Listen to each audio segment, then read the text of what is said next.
এখন যে মাদক আইছে এই মাদকে যদি একবার ঢুকে সে এটা থেকে বের হয়ে আসার কোনো রাস্তা নাই, কোনোদিন আসতে পারবে না সে। আপনি চান আপনার ছেলেটা উন্মাদ হোক, আপনার ছেলেটা পাগল হোক, আপনার ছেলেটা লেখাপড়া নষ্ট হোক, সবচেয়ে বেশি খেয়াল রাখেন মাদক আসক্ত যাতে কেউ না হয় আর তাদের সাথে যাতে কোনো মিশতে না পারে।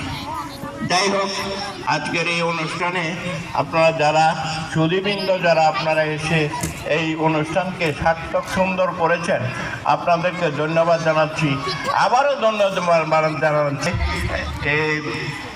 সুন্দর করেছে, ভবিষ্যতে এমনি পর্যায়ে হয়তো বা এটা আরও ব্যাপক আকারে হবে এই আশা রেখে আমি আমার বক্তব্য শেষ করছি।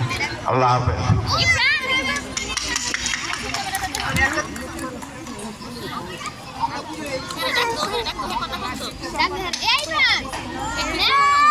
এটা জোরে জোরে হাততালি। সম্মানিত সুধী, অত্যন্ত মূল্যবান বক্তব্য রেখেছেন এতক্ষণ যাবৎ আপনারা ধৈর্য সহকারে যার বক্তব্য শুনছেন। বিশ্ব সংগঠক আমার গ্রামের কৃতি সন্তান জনাব নজরুল ইসলাম মহোদয়ের কথা এতক্ষণ আপনারা শুনছেন। আমরা আলোচনা পর্ব প্রায় শেষ পর্যায়ে এসে গেছি।